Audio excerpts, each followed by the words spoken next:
back with Percy Jackson and the Sea of Monsters, Chapter 5 and 6. Um, yesterday let's have a little preview of this far what we've read. We've read four chapters, starting with Percy giving us a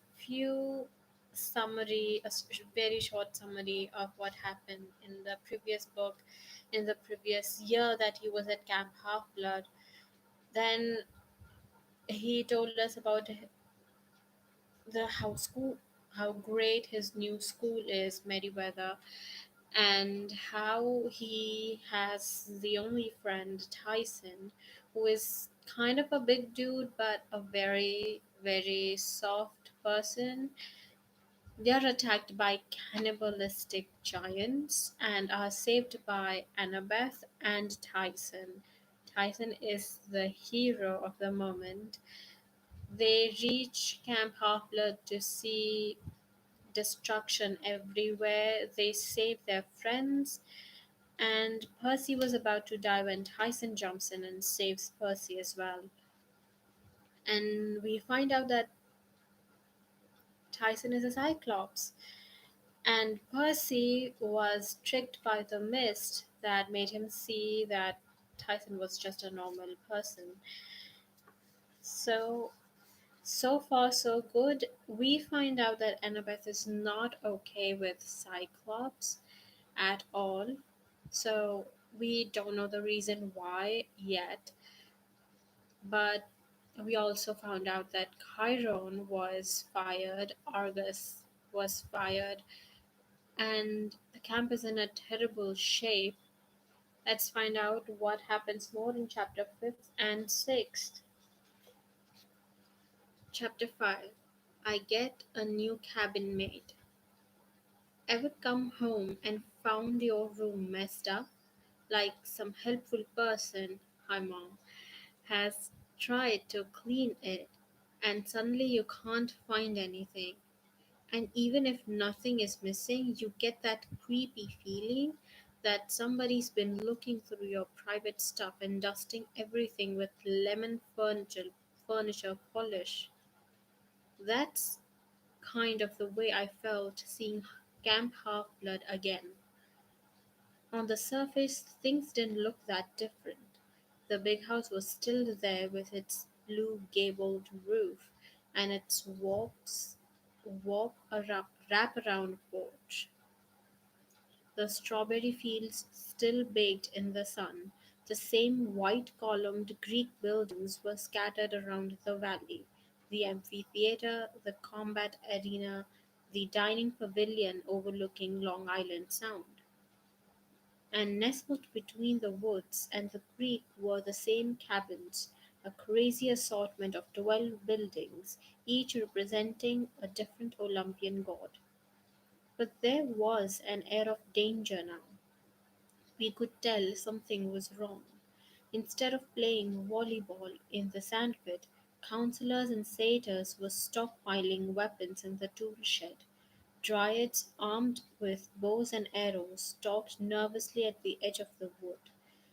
The forest looked sickly, the grass in the meadow was pale yellow, and fire marks on Half-Blood Hill stood out like ugly scars. Somebody had messed up with my favorite place in the world, and I was not, well, a happy camper. As we made our way to the big house, I recognized a lot of kids from last summer. Nobody stopped to talk. Nobody said, "Welcome back." Some did double takes when they saw Tyson, but most just walked grimly past and carried on with their duties, running messages, toting swords on sharpen on the grinding wheels. The camp felt like a military school, and believe me, I know. I've been kicked out of a couple. None of that mattered to Dyson. He was absolutely fascinated by everything he saw. "What's that?" he gasped. "The stables for Pegasus." "Pegasi," I said. "The winged horses." "What's that?" Those are the toilets." What's that? The cabin for the campus. If they don't know who your Olympian parent is, you they put you in the Hermes cabin, that brown one over there, until you're determined. Then once they know, they put you in your dad or your mom's group. He looked at me in awe. You have a cabin? Number three, I pointed to a low gray building made of sea stuff. You live with friends in the cabin? No, no, just me. I didn't feel like explaining. The embarrassing truth. I was the only one who stayed in that cabin because I wasn't supposed to be alive. The big three gods, Zeus, Poseidon, and Hades, made a pact after World War III not to have any more children with mortals. Sorry, World War II, not to have any more children with mortals. We were more powerful than regular half bloods. We were too unpredictable. When we got mad, we tend to cause problems, like World War II, for instance. The Big Three pact had only been broken twice, once when Zeus sired Thalia, once when Poseidon sired me. Neither of us should have been born.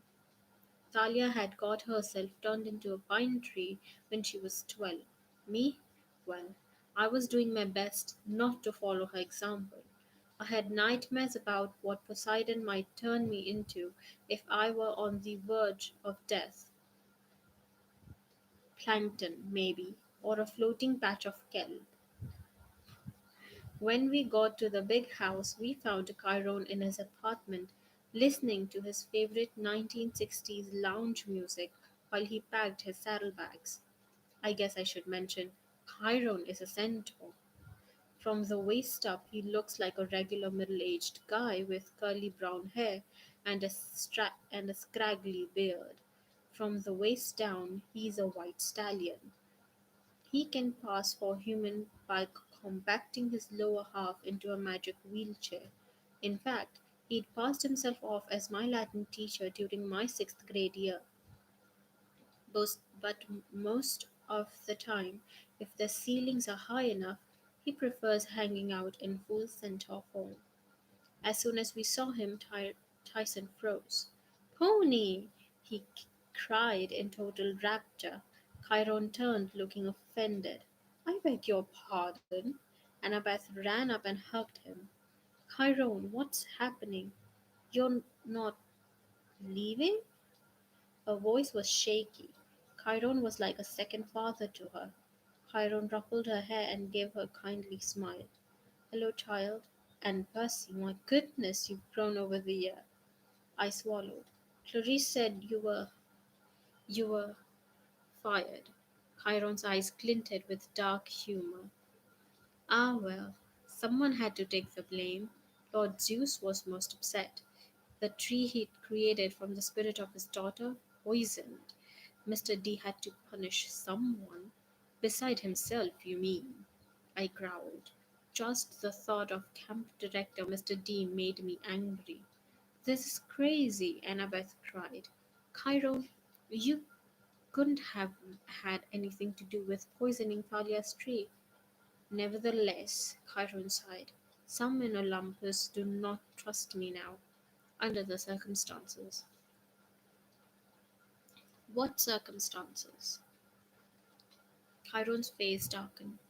He stuffed a Latin English dictionary into his saddlebag while the Frank Sinatra music oozed from his boombox.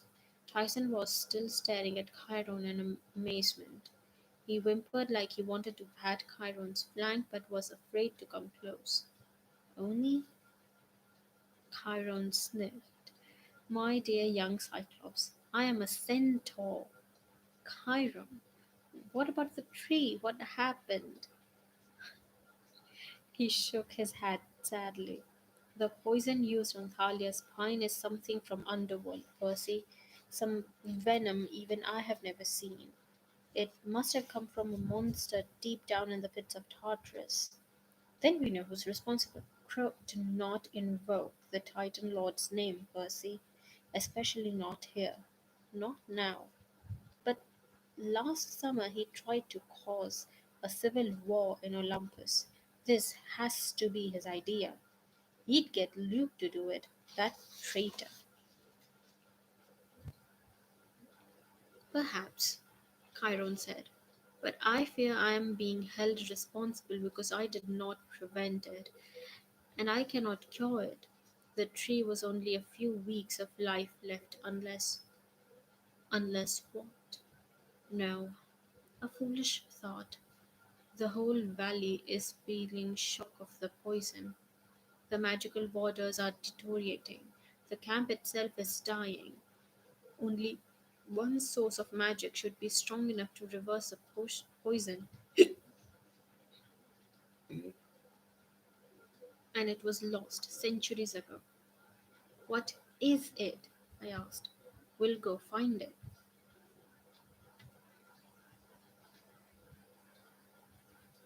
Chiron closed his saddlebag. He pressed the stop button on his boombox. Then he turned and rested his hand on my shoulder, looking me straight in the eyes. Percy, you must promise me that you will not act rashly. I told your mother I did not want you to come here at all this summer. It's it's much too dangerous.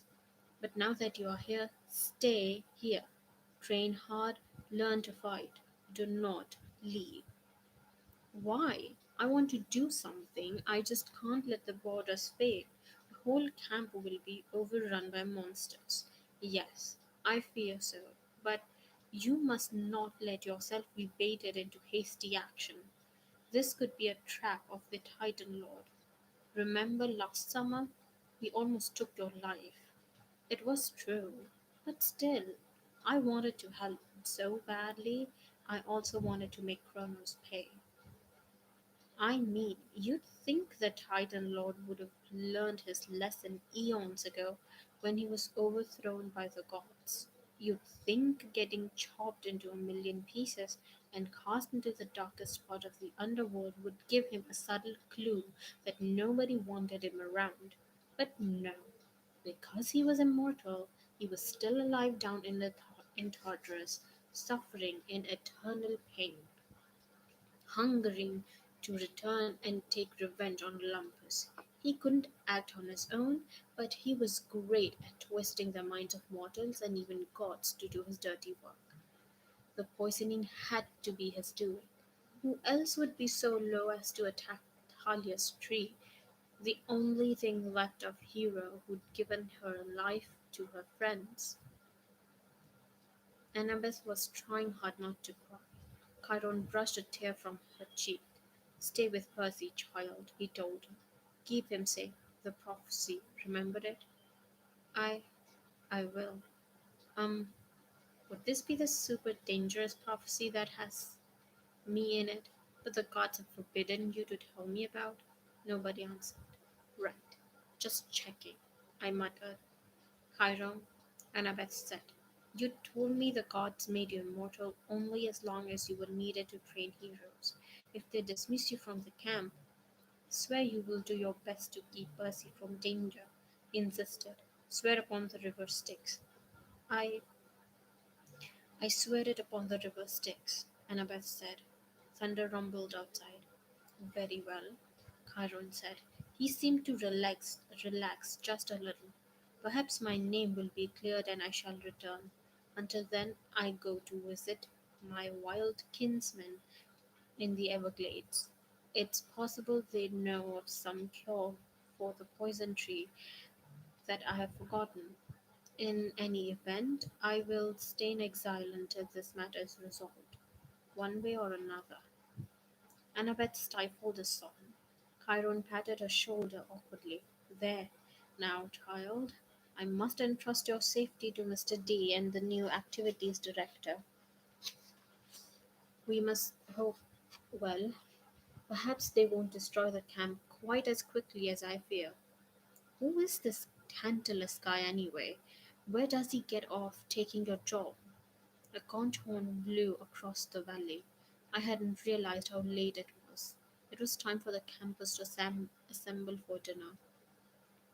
Go. You will meet him at the pavilion. I will conduct. I will contact your mother, Percy, and let her know that you're safe. No doubt she'll be worried by now.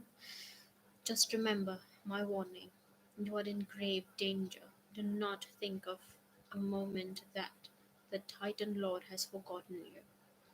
With that, he clopped out of the apartment and down the hall, Tyson calling after him, Pony, don't go!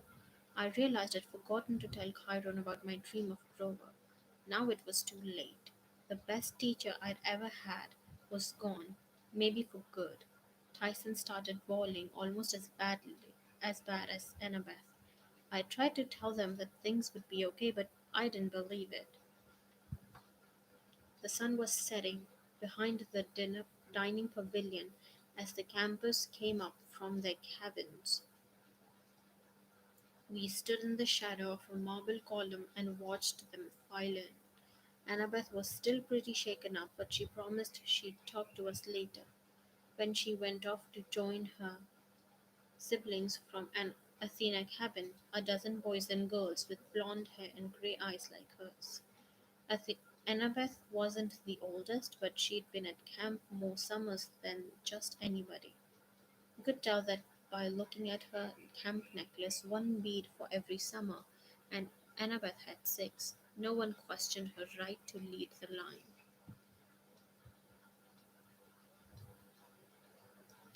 Next came Clarice, leading the Aries cabin. She had one arm in a sling and a nasty looking gash on her cheek, but otherwise her encounter with the bronze wolves didn't seem to have fazed her. Someone had tapped a piece of paper to her back that said, You move her, but nobody in her cabin was bothering to tell her about it.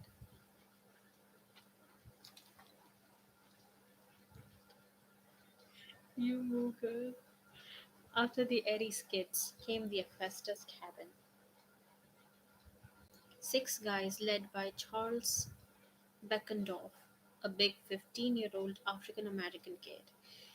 He had hands the size of catcher's mitts and a face that was hard and squinty from looking into a blacksmith's forge all day.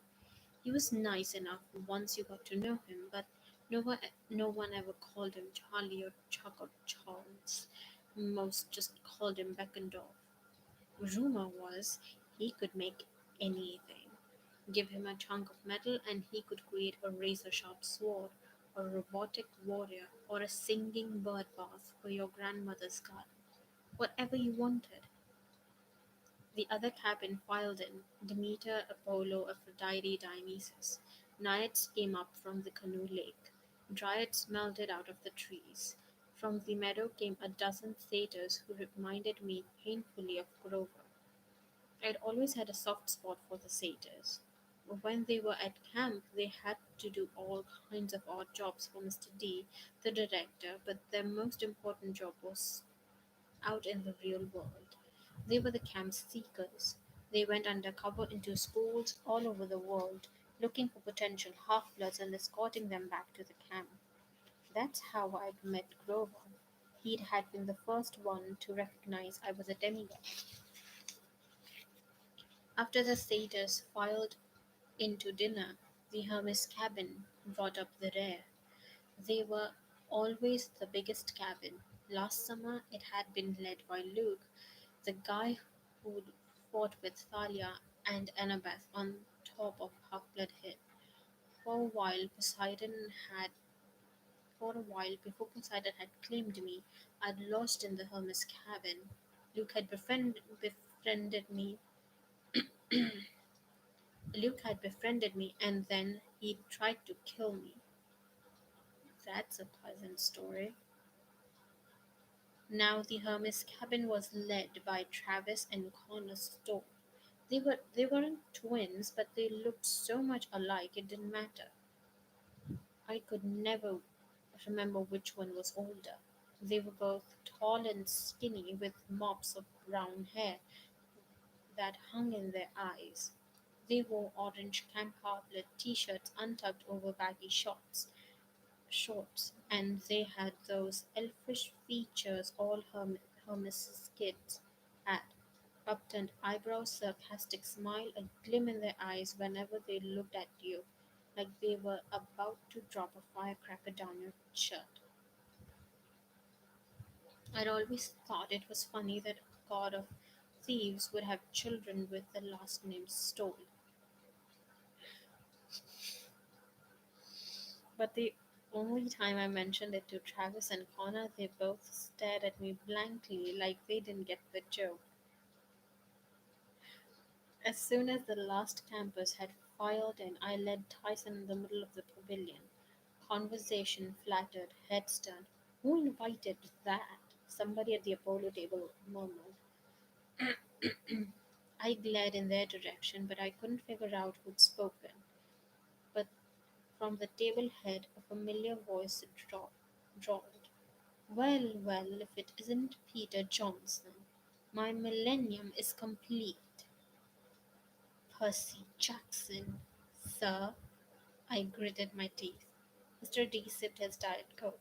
Yes, well, as you young people say these days, whatever.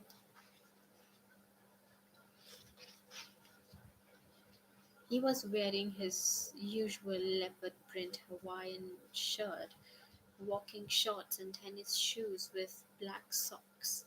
With his pudgy belly and his blotchy red face, he looked like a Las Vegas tourist who'd stayed up too late in the casinos.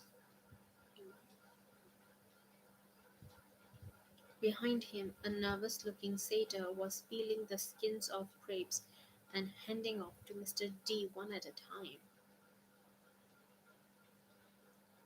Mr. D's real name is Dionysus, the god of wine. Zeus appointed him director of Camp Half-Blood to dry out for 100 years, a punishment for chasing some off-limits wood nymph. Next to him were where Chiron usually sat, or stood in center form, was someone I'd never seen before, a pale, horribly thin man with a threadbare orange prisoner's jumpsuit. The number over his pocket read 0001. He had blue shadows under his eyes, dirty fingernails, and badly cut gray hair like his last haircut had been done with a weed whacker. He stared at me. His eyes made me nervous. He looked fractured, angry and frustrated, and hungry all at the same time. This boy, Dionysus told him, you need to watch Poseidon's child, you know. Ah, that one, the prisoner said. His tone made it obvious that he and Dionysus had already discussed me at length. I am Tantalus, the prisoner said, smiling coldly. On special assignment here until my lord Dionysus decides otherwise. And you, Perseus Jackson, I expect you to refrain from causing any more trouble. Trouble? Dionysus snapped his fingers. A newspaper appeared on the table, the front page of today's New York Post. There was my yearbook picture from Meriwether Prep. It was hard for me to make out the headline, but I had a pretty good guess what it said. Something like 13-year-old lunatic torches gymnasium. Yes, trouble, Tantalus said with satisfaction.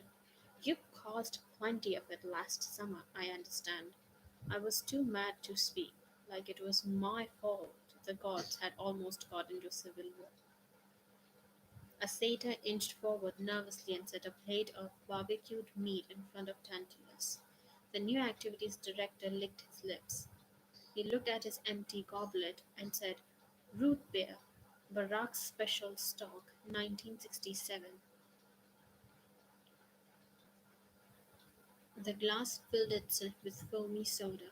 Tantalus stretched out his hand hesitantly as if he were afraid the goblet was hot. Go on then, old fellow, said Dionysus said, a strange sparkle in his eyes. Perhaps now it will work. Tantalus grabbed for the glass, but it scooted away before he could touch it. A few drops of root beer spilled, and Tantalus tried to dab them with his finger, but the drops rolled away like quicksilver before he could touch them. He growled and turned towards the plate of meat. He picked up a fork and tried to stab a piece of brisket, but the plate skirted down the table and flew off the end straight into the coals of the brazier. Blast! Tantalus muttered. Ah, well, Dionysus said, his voice dripping with false sympathy. Perhaps a few more days. Believe me, old chap, working at this camp will be torture enough. I'm sure your old curse will fade away. Eventually. Eventually, muttered Tantalus, staring at Dionysus' tired coat. Do you have any idea how dry one's throat gets after 3,000 years? You're the spirit from the fields of punishment, I said. The one who stands in the lake with the tree, fruit tree hanging over you. You can't eat or drink. Tantalus sneered at me. A real scholar, aren't you, boy? You must have done really horrible when you were alive, I said, mildly impressed. What was it? Tantalus's eyes narrowed. Behind him, the satyrs were shaking their heads vigorously, trying to warn me. I'll be watching you, Percy Jackson, Tantalus said. I don't want any problems at my camp. Your camp has problems already, sir. Oh, go sit down, Johnson. Dionysus sighed. I believe that table over there is yours, the one where no one else ever wants to sit. My face was burning, but I knew better than to talk back. Dionysus was an overgrown brat, but he was an immortal, super powerful, overgrown brat. I said, Come on, Tyson. Oh no, the monster stays here. We must decide what to do with it. Him? His name is Tyson. The new activities director raised an eyebrow. Tyson saved the camp, I insisted. He pounded those bronze bolts, otherwise they would have burned down this whole place. Yes, Tantalus sighed. And what a pity that would have been.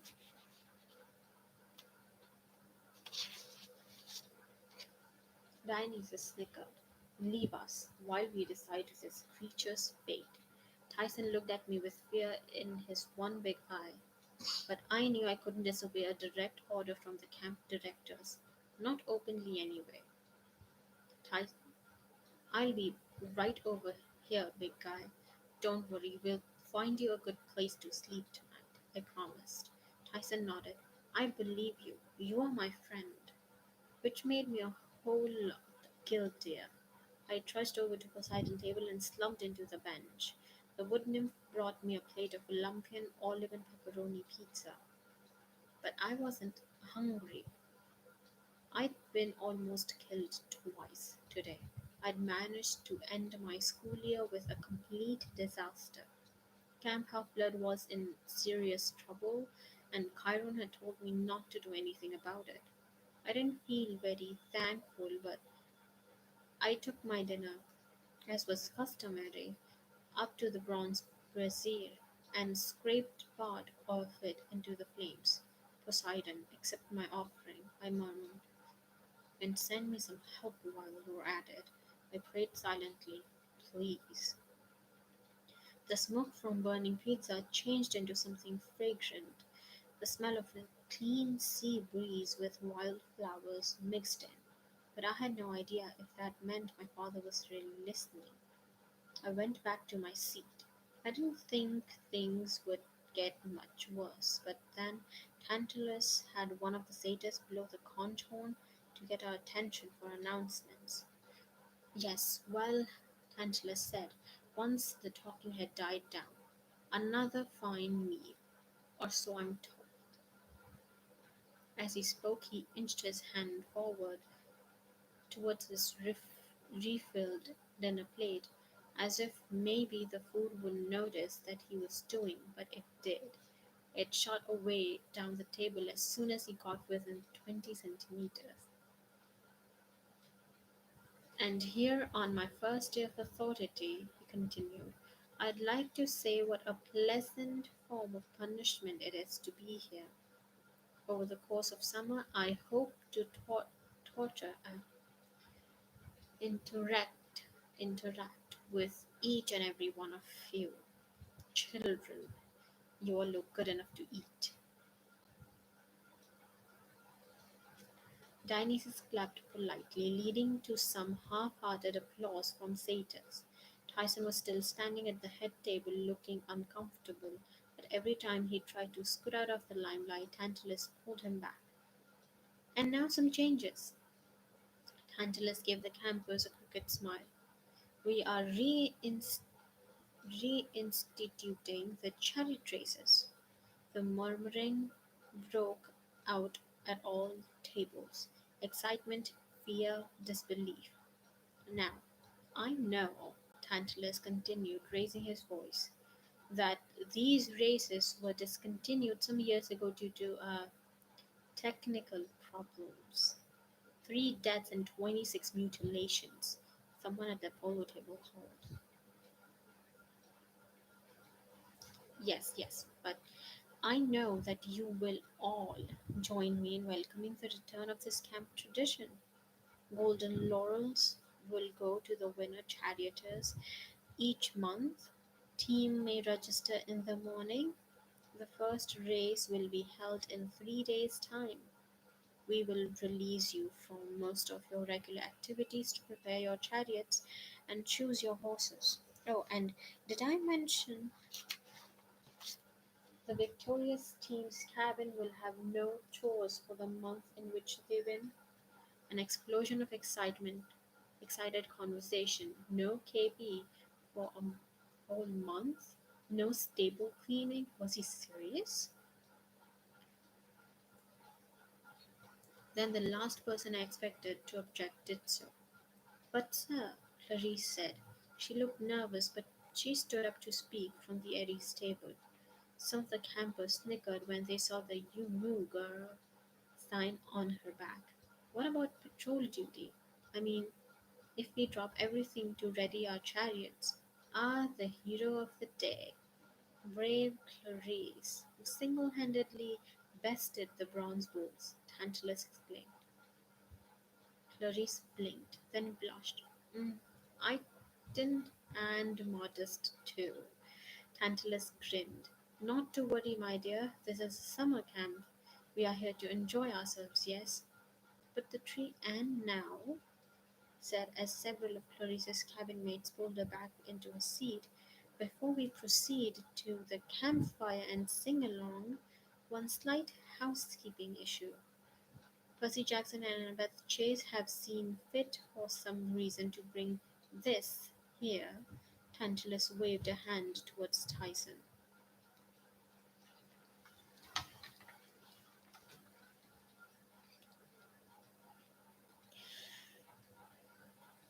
Uneasy murmuring spread among the campers. A lot of sideways looks at me. I wanted to kill Tantalus.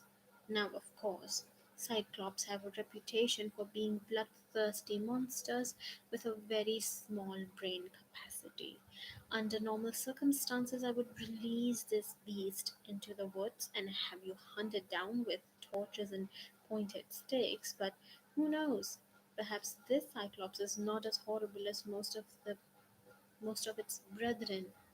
Until it proves worthy of destruction, we need a place to keep it. I've thought about the stables, but that will make the horses nervous. Hermes' cabin, possibly? Silence at the Hermes cab table. Travis and Connor Stoll developed a sudden interest in the tablecloth. I couldn't blame them. The Hermes cabin was always full to bursting. There was no way they could take in a 2-meter cyclops. Come now, Tantalus chided. The monster may be able to do some menial chores. Any suggestions as to where such a beast would be kennelled? Oh, God.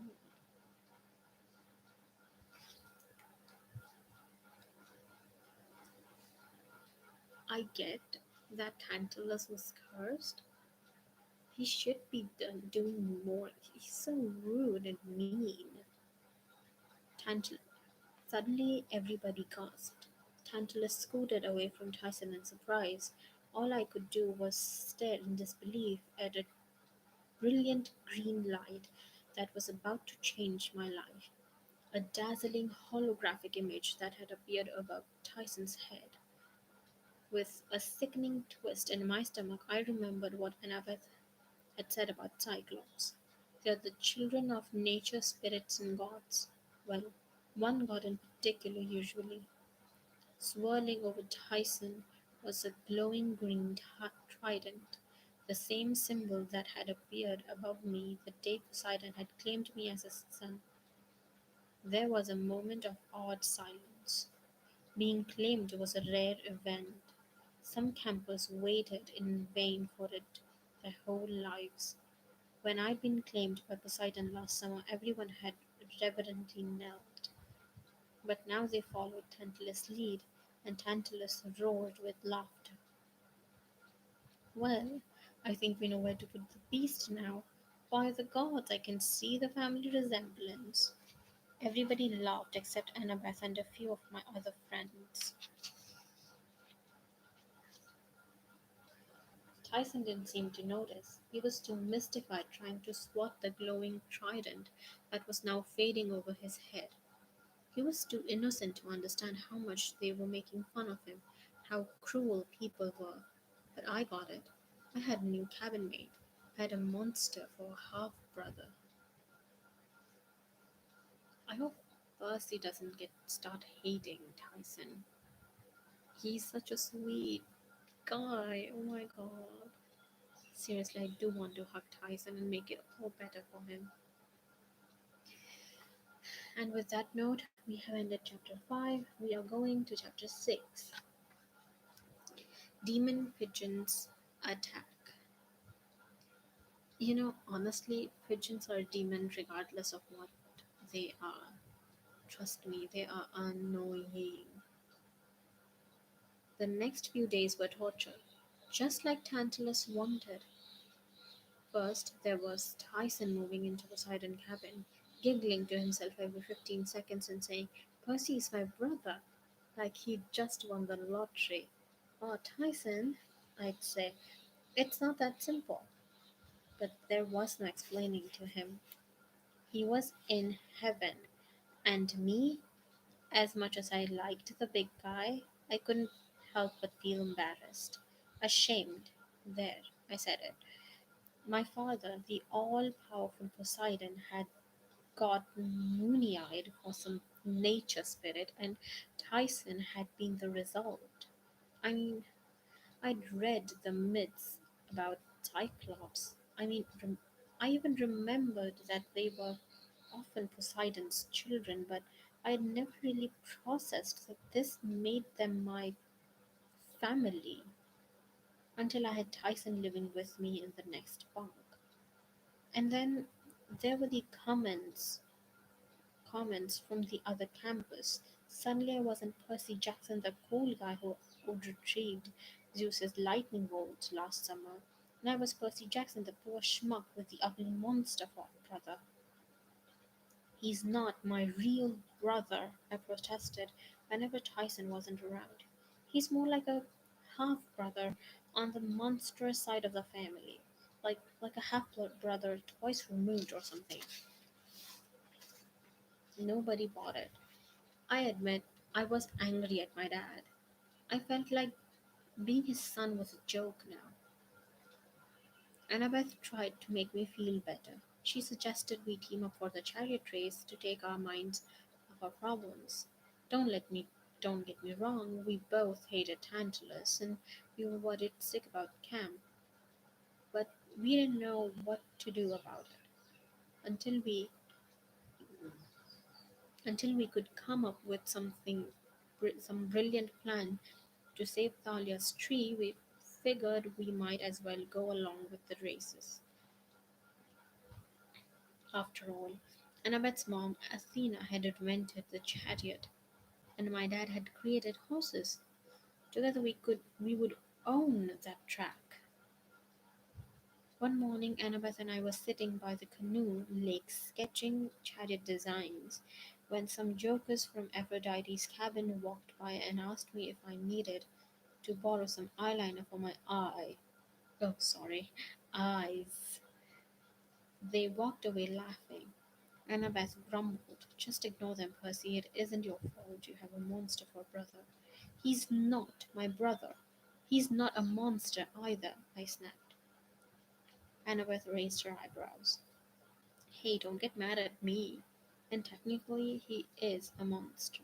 Well, you gave him permission to enter the camp because it was the only way to save your life. I mean, I'm sorry, Percy. I didn't expect Poseidon to claim him. Cyclops are the most deceitful, treacherous. He is not. What have you against Cyclops anyway?" Annabeth's ears turned pink. I got the feeling there was something she wasn't telling me, something bad. "Just forget it," she said. "Now the axle for this chariot. You're treating him like he's a horrible thing." I said, "He saved my life." Annabeth threw down her pencil and stood. "Then maybe you should design the chariot with him." "Maybe I should. Fine, fine." She stormed off and left me feeling even worse than before. Well, isn't that a cute lover's fit,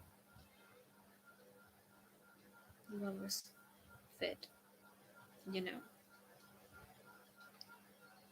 The next couple of days, I tried to keep my mind off problems.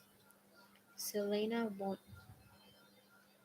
Beauregard, one of the nicer girls from Aphrodite's cabin, gave me the first riding lesson on the Pegasus.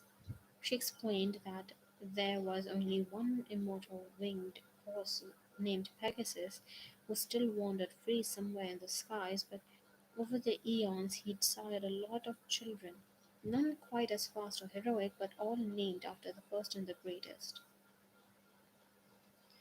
Being the son of the sea god, I never liked going into the air. My dad had this rivalry with Zeus, so I tried to stay out of the Lord of Skies domain as much as possible. But riding a winged horse felt different. It didn't make me nearly as nervous as being on an aeroplane. Maybe that was because my dad had created horses out of the sea foam, so the Pegasi were sort of neutral territory. I could understand their thoughts. I wasn't surprised when my Pegasus went galloping over the treetops or chased a flock of seagulls into a cloud. The problem was that Tyson wanted to ride the chicken ponies too, but the Pegasi got skittish whenever he approached. I told them telepathically that Tyson wouldn't hurt them, but they didn't seem to believe me. That made Tyson cry.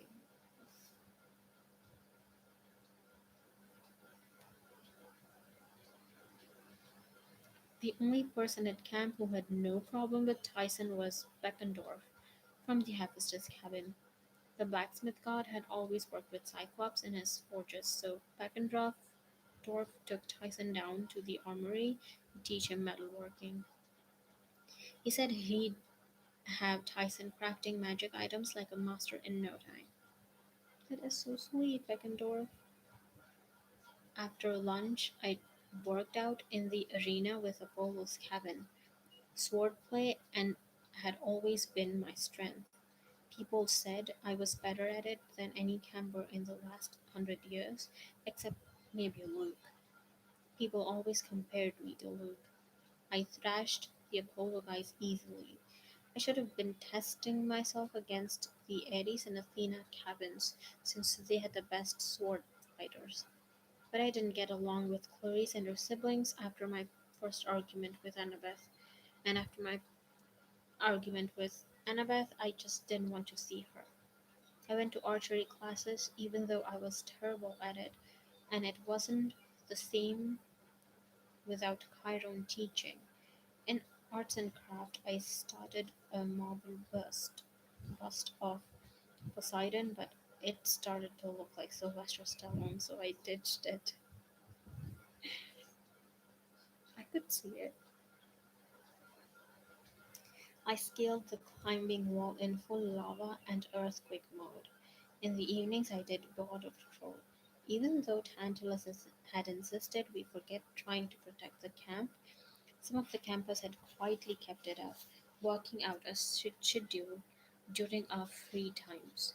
I sat at the top of Half-Blood Hill and watched dryads come and go, singing to the dying pine tree. Satyrs brought their reed pipes and played magic songs, and for a while the pine needles seemed to get fuller. The flowers on the hill smelled a little sweeter and the grass looked greener. But as soon as the music stopped, the sickness crept back into the air. The whole hill seemed to be infected, dying from the poison that had sunk into the tree's roots. The longer I sat there, the angrier I got. Luke had done this. I remembered his slave smile, the dragon claw scarred across his face. He'd pretended to be my friend, and the whole time he'd been with Kronos' number one servant. I opened the palm of my hand. The scar Luke had given me last summer was fading, but I could still see it, a white asterisk shaped wound where his spit scorpion had stung me. I thought about what Luke had told me right before he tried to kill me. Goodbye, Percy. This is a new golden age coming. You won't be a part of it. At night, I had more dreams of Grover. Sometimes I just had heard snatches of his voice. Once I heard him say, "It's here." Another time, "He likes sheep." I thought about telling Annabeth about my dreams, but I would have felt stupid. I mean, he likes sheep. She would have thought I was crazy. The night before race, Tyson and I finished our chariot. It was wicked cool. Tyson had made the metal parts in the armory's forges. I'd sanded the wood and put the carriage together. It was blue and white with wave designs on the sides and a trident painted on the front. After all that work, it seemed only fair that Tyson had would ride shotgun with me, though I knew the horses wouldn't like it and Tyson's extra weight would slow us down. As we were turning in for bed, Tyson said, "You are mad?" I realized I had been scowling. "Nah, I'm not mad." He lay down in his bunk and was quiet in the dark. His body was way too long for his bed. When he pulled up the covers, his feet stuck out of the bottom. "I'm a monster." "Don't say that. It is okay. I will be a good monster. Then you will not have to be mad." I didn't know what to say.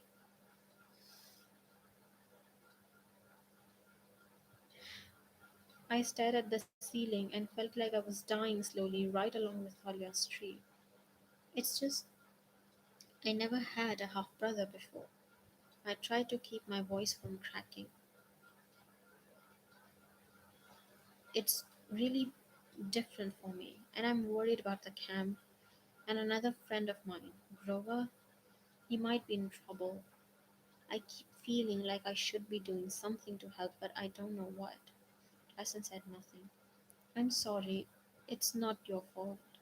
I'm mad at Poseidon. Like, I feel like he's trying to embarrass me, like he's trying to compare us or something, and I don't understand why." I heard a deep rumbling sound. Tyson was snoring. "Good night, big guy," and I closed my eyes too. In my dreams, Grover was wearing a wedding dress. Oh my god, Grover. It didn't fit him very well. The gown was too big and the hem was caked with dried mud. The neckline kept falling off his shoulders and tattered veil covered his face. He was standing in the dank cave lit only by torches. There was a cot in one corner and an old fashioned loom in the other.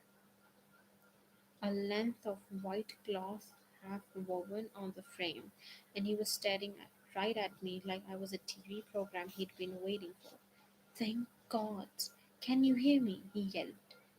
My dream self was slow to respond.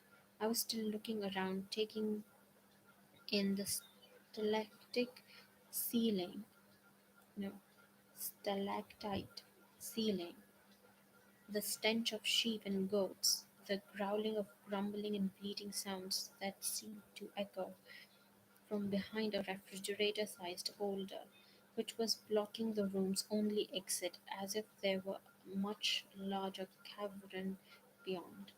Percy, please, I don't have the strength to project any better. You have to hear me, Grover said. I hear you, Grover. What's going on? I said.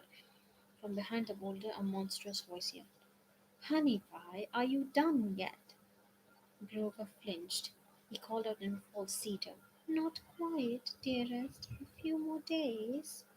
Ah, hasn't it been 2 weeks yet? No, dearest, just 5 days.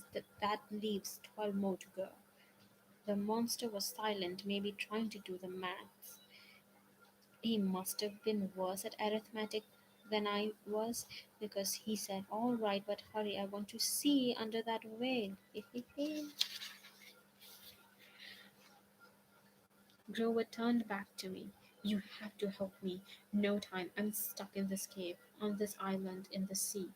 Where? I don't know exactly. I went to Florida and turned left. What? How did you? It's a trap. It's the reason no satyr has ever returned from this quest. He's a shepherd, for see, and he has it. It's magical. Its nature magic is so powerful. It smells like the great god Pan. The satyrs come here thinking they've found Pan and they get trapped and eaten by Polyphemus. Poly who?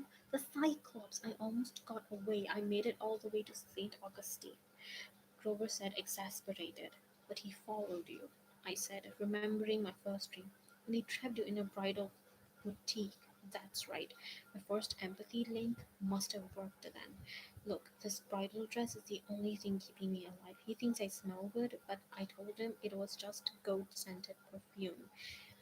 Thank goodness he can't see very well. His eyes is still half blind from the last time somebody poked it out. But soon he'll realize that what I am. He's only given me 2 weeks to finish the bridal train and he's getting impatient. Wait a minute, this Cyclops thinks you're. Yes, he thinks I'm a lady Cyclops and he wants to marry me. Where? Oh my god.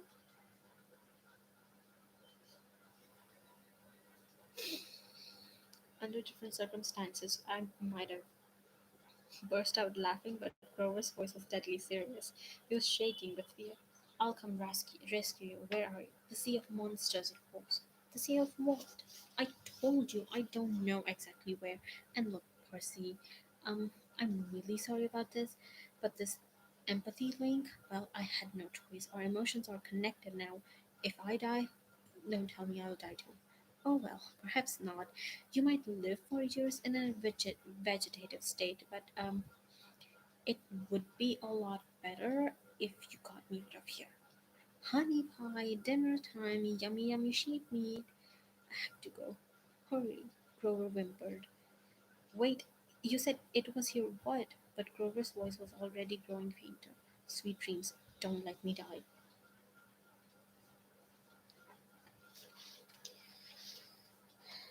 You know you're best friends when you have empathy linked with each other.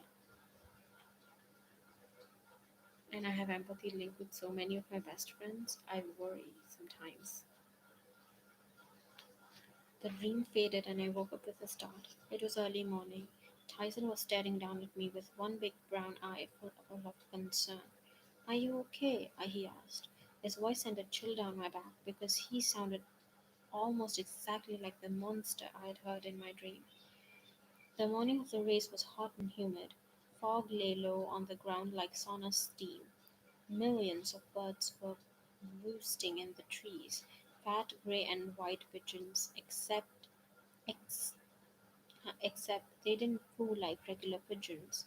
They made this annoying metallic screeching sound that reminded me of submarine radar. The racetrack had been built in a grassy field between the archery range and the woods. Hephaestus' cabin had used the bronze bulls, which were completely tame since they'd had their heads smashed in to plow, an oval track in a matter of minutes. There were rows of stone steps for the spectators, Tantalus the satyrs, a few dryads, and all of the campers who weren't participating. Mr. D didn't show. He never got up before 10 o'clock. Right, Tantalus announced as the teams began to assemble. Anide had brought him a big platter of pastries, and as Tantalus spoke, his right hand chased a chocolate eclair across the judge's table. You all know the rules. A quarter-mile track, twice around to win, two horses per chariot. Each team will consist of a driver and a fighter. Weapons are allowed, dirty tricks are expected, but try not to kill anybody. Tantalus smiled at us like we were really naughty children. Any killing will result in harsh punishment. No s'mores at the campfire for a week. Now, ready for chariots? Beckendorf led the Hephaestus team onto the track. They had a sweet ride, made of bronze and iron. Even the horses, which were magical automatons like the Colchis bulls. I had no doubt that their chariot had all kinds of mechanical traps and more fancy options than a fully loaded Maserati. The Ares chariot was blood red and pulled by two grisly horse skeletons. Clarice climbed aboard with a batch of javelin and spiked balls, caltrops, and a bunch of other nasty toys. Apollo chariot was trim and graceful and completely gold, pulled by two beautiful palominos. Their fighter was armed with a bow, and though he had promised not to shoot regular pointed arrows at the opposing rivals, Hermes' chariot was green and kind of old looking, as if it hadn't been out of the garage in years. It didn't look like anything special, but it was manned by Stoll brothers, and I shuddered to think what dirty tricks they'd schemed up. That left two chariots, one driven by Annabeth and the other by me.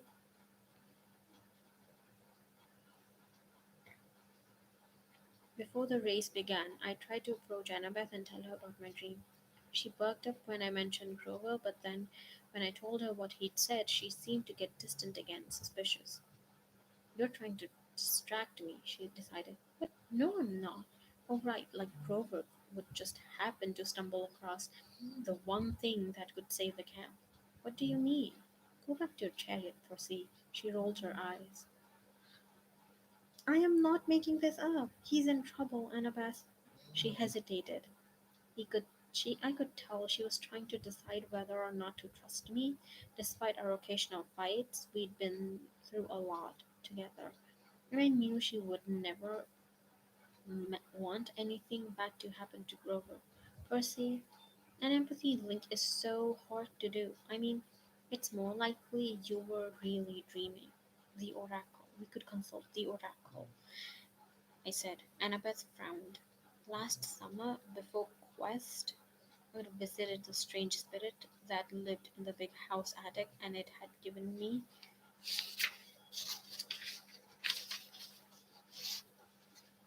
a prophecy that came true in ways I'd never expected. The experience had freaked me out for months, and Annabeth knew I'd never suggest going back there if I wasn't completely serious. Before she could answer, the conch horn sounded. Charioteers, to your mark, Tantalus called. We'll talk later. After I win, Annabeth told me. As I was walking to my own chariot, I noticed how many more pigeons were in the trees now, screeching like crazy, making the whole forest rustle. Nobody else seemed to be paying them much attention, but they made me nervous. Their beaks glinted strangely, their eyes seemed shinier than regular birds. Tyson was having trouble getting our horses under control. I had to talk to them a long time before they would settle. He's a monster lord, they complained to me. He's son of Poseidon, just like, well, just like me. No, monster, horse eater, not trusted. I'll give you sugar cubes at the end of the race, I said. Sugar cubes? Very big sugar cubes. And apples. Did I mention the apples? Finally, they agreed to let me harness them. Now, if you've never seen a Greek chariot, it's built for speed, not safety or comfort. It's basically a wooden basket open at the back, mounted on the axle between two wheels. The driver stands up the whole time and you can feel every bump in the road. The carriage is made of such light wood that if you wipe out making the hairpin turns at either end of the track, you will probably tip over and crush both the chariot and yourself. It's an even better rush than skateboarding. I took the reins and maneuvered the chariot to the starting line. I gave Tyson a 3-meter pole and told him that his job was to push the other chariots away if they got too close, and to deflect anything that might try to throw at us. No hitting ponies with a stick, he insisted. No, I agreed. Or people either, if you can help it. We're going to run a clean race. Just keep the distractions away and let me concentrate on driving. We will win. We will win, he beamed.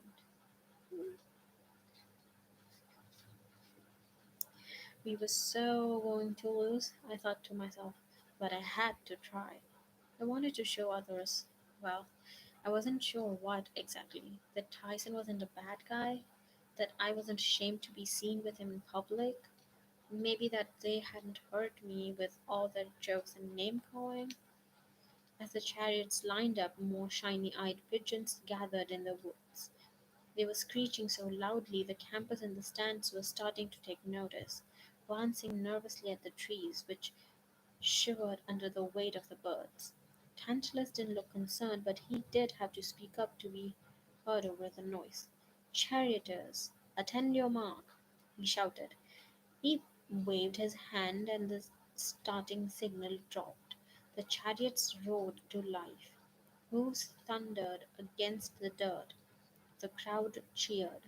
Almost immediately there was a loud, nasty crack, and I looked back in time to see Apollo chariot flip over. The Hermes chariot had rammed into it. Maybe by mistake, maybe not. The riders were thrown free, but their panicked horses dragged the golden chariot diagonally across the track. The Hermes team, Travis and Connor, were laughing at their good luck, but not for long. The Apollo horses crashed into theirs, and the Hermes chariot flipped too, leaving a pile of broken wood and 4 rearing horses in the dust. 2 chariots down in first 6 meters. I loved this sport. I turned my attention back to the front. We were making good time, pulling ahead of Ares, but Annabeth's chariot was way ahead of us. She was already making her turn round the first post, her javelin man grinning and waving at us, shouting, See ya! The Hephaestus chariot was starting to gain on us too. Beckendorf pressed a button and a panel slid open on the side of his chariot. Sorry, Percy, he yelled. 3 sets of balls and chains shot straight towards our wheels. They would have wrecked us completely if Tyson hadn't whacked them aside with a quick swipe of his pole. He gave Hephaestus' chariot a good shove and sent him skirting sideways while we pulled ahead. Nice work, Tyson, I yelled. Birds, he cried. What?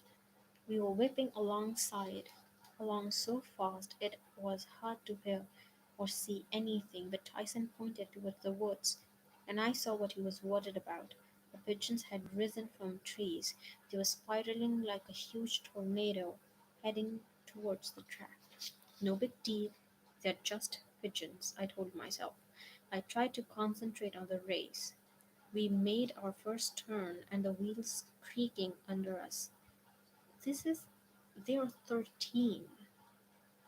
Why are we not noticing that they are 13-year-old? Chariot racing.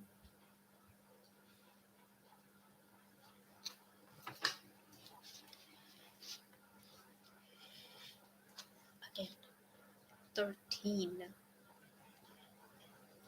We made a big turn, and the wheels creaking under us, the chariot threatening to tip, but we were now only 3 meters behind Annabeth. If I could just get a little closer, Tyson could use his pole. Annabeth's fighter wasn't smiling now. He pulled a javelin from his collection and took aim at me. He was about to throw when we heard screaming. Pigeons were swarming, thousands of them dive bombing the spectators in the stands, attacking the other chariots. Beckendorf was mobbed. His fighter tried to bat the birds away, but he couldn't see anything.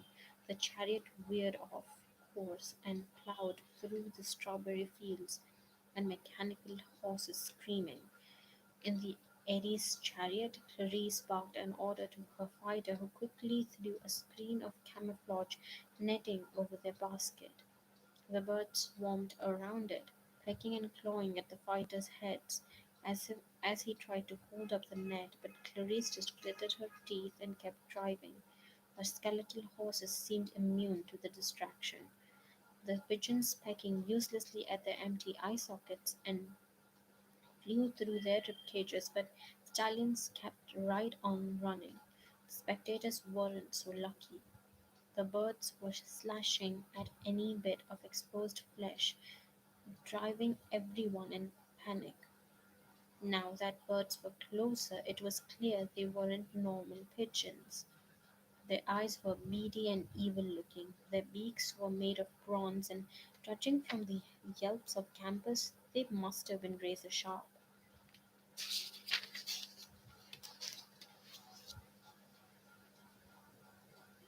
Stymphalian birds, Annabeth yelled. She slowed down and pulled her chariot alongside mine.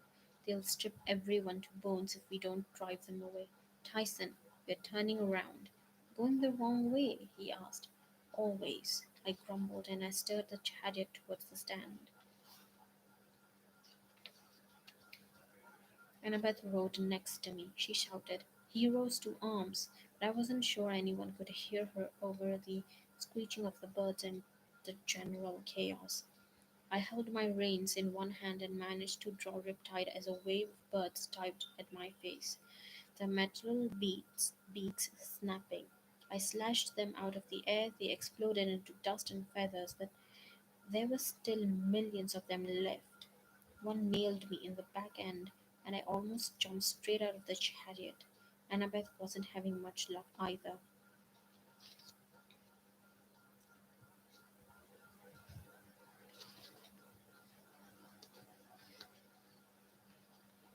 The closer we got to the stands, the thicker the clouds of birds became. Some of the spectators were trying to fight back. The Athena campers were calling for shields. The archers from Apollo cabins brought out their bows and arrows ready to slay the menace, but with so many campers mixed in with birds, it wasn't safe to shoot. Too many. How do you get rid of them? I yelled to Annabeth. She stabbed a pigeon with a knife. Her Heracles used noise, brass bells. He scared them away with the most horrible sound he could. Percy, Chiron's collection. Her eyes got wide. You think it'll work? I understood immediately. I understood instantly. She handed her fighter the reins and leaped from her chariot into mine, like it was the easiest thing to do in the world. To the big house, it's our only chance. Clarice had just pulled across the finish line completely unopposed, and seemed to notice for the first time how serious the bird problem was. When she saw us driving away, she yelled, You're running? The fight is here, cowards! She drew her sword and charged for the stands. I urged our horses into a gallop. The chariot rumbled through the strawberry fields, across the volleyball pit, and lurched to a halt in front of the big house. Annabeth and I ran inside, tearing down the hallway to Chiron's apartment. His boombox was still on his nightstand. So were his big favorite CDs. I grabbed the most repulsive one I could find. Annabeth snatched the boombox, and together we ran back outside. Down at the track, The chariots were in flames. Wounded campers ran in every direction. What the hell is Tantalus doing? And where is Mr. D? Oh my god, this is a menace. See, this is exactly how the institutions and the universities and the schools run here. Everything could be going to hell, and they would be concerned about the authority. Seriously, they wouldn't even be there. And they were like, oh, we could do the damage control. Down at the track, the chariots were in flames. Wounded campers ran in every direction with birds shredding their clothes and pulling out their hair, while Tantalus chased breakfast pastries around the stand, everyone in a while yelling, everything's under control, not to worry. See, I told you so. We pulled up to the finish line. Annabeth got the boombox ready. I prayed the batteries weren't dead. I pressed play and started up Chiron's favorite, the all-time greatest hits of Dean Martin. Suddenly the air was filled with violence and a bunch of guys moaning in Italian. Oh my god. The demon pigeons went nuts. They started flying in circles, running into each other like they wanted to bash their brains out. They Then they abandoned the track altogether and flew skywards in a huge dark wave. "Now," shouted Annabeth. "Archers!" With clear target, Apollo archers had flawless aim. Most of them could knock 5 or 6 crows at once. Within minutes, the ground was littered with dead bronze-beaked pigeons, and the survivors were a distant trail of smoke on the horizon. The camp was saved, but the wreckage wasn't pretty. Most of the chariots had been completely destroyed. Almost everyone was wounded, bleeding from multiple bird pecks. The kids from Aphrodite's cabin were screaming because their hairdos had been ruined and their clothes pooped on. "Bravo," Tantalus said, but he wasn't looking at me or Annabeth. "We have our first winner." He walked to the finish line and awarded the golden laurels for the race to a stunned-looking Clarice. Then he turned and smiled at me. "And now to punish the troublemakers who disrupted this race." Oh my god. I am so angry at Tantalus. Seriously, do not test me. At least for half an hour. I do not need to be tested. I'm so angry. What the hell is Tantalus thinking? Trouble disruptors? Disruptors. Did he even see what was going on? This this is annoying, this is frustrating, and I've been through this and I absolutely hated it then, I hate it now. Anyway, I cannot exactly throw around some curse words because my entire family watches this. Thank you so much for watching. I will try to calm down later. Don't forget to like, share, and subscribe. This is your time to shine. Thank you so much. Bye.